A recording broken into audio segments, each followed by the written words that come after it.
భారతదేశంలో అమూల్ ప్రతి సెకండ్కు లక్షల లీటర్ల పాలు అమ్ముతుంది. కానీ ఒక నిజం చెప్తా విను, ఇది ప్రైవేట్ కంపెనీ కాదు. బిలియనీర్ ఫౌండర్ లేడు.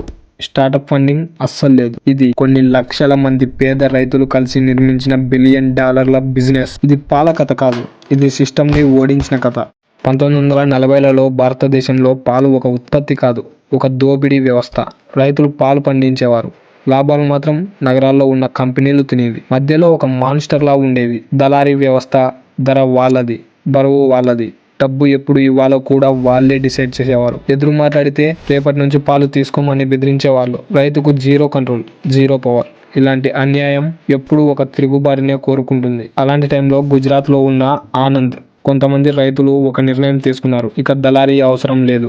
అప్పుడే రంగంలోకి వచ్చాడు ఒక ఇంజనీర్. అతని పేరు వర్గీస్ కురియన్. అతను అడిగిన ప్రశ్న చాలా సింపుల్ కానీ డేంజరస్. పాలు ఎవరివి? సమాధానం స్పష్టం, మావి, రైతులవి.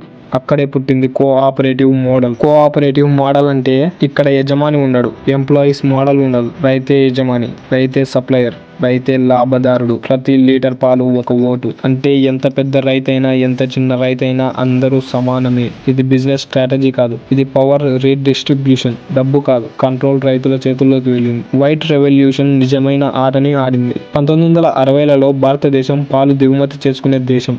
వర్గీస్ కురియన్ ఒక భారీ రిస్క్ తీసుకున్నాడు. గ్రామాల్లో చిల్లర్ పాయింట్స్, నగరాల్లో డిస్ట్రిబ్యూషన్. దేశమంతా ఒకే బ్రాండ్. ఇదే ఆపరేషన్ ఫ్లడ్. ఇది వ్యవసాయ పథకం కాదు, ఇది ఒక సప్లై చైన్ విప్లవం. ఫలితం, భారతదేశం ప్రపంచంలోనే నెంబర్ 1 మిల్క్ ప్రొడ్యూసర్. ప్రైవేట్ కంపెనీలు వర్సెస్ అమూల్.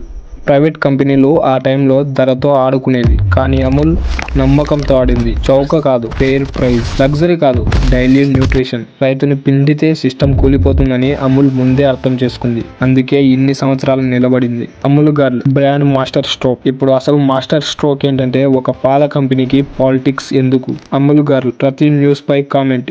ఎవరిని భయపడకుండా, ఎవరిని పొగడకుండా. ఇది అడ్వర్టైజింగ్ కాదు, ఇది కల్చర్లోకి చొరబాటు. అందుకే అమూల్ ఒక బ్రాండ్ కాదు, ఒక భావన, ఒక ఫీలింగ్. ఈరోజు అమూల్ ఒక ప్రొడక్ట్ కాదు, పాలు, butter, cheese, ice cream, chocolate. రోజుకు కోట్ల లీటర్ల ఉత్పత్తి.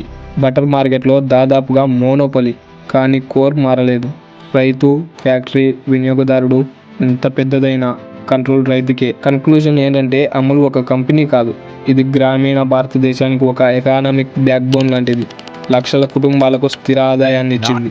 పిల్లలకు చదువులు, ఇళ్లకు గౌరవం. స్టార్టప్లు యూనికార్న్స్ ని సృష్టిస్తాయి, కానీ అమూల్ రైతులను సృష్టించింది. ఇదే అమూల్. పాలు కాదు, పవర్. ఇలాంటి మరిన్ని బిజినెస్ కేస్ స్టడీస్ వీడియోస్ కోసం మన ఛానల్ని సబ్స్క్రైబ్ చేసుకోండి. ఈ వీడియో నచ్చితే మన ఛానల్ని లైక్ చేయండి.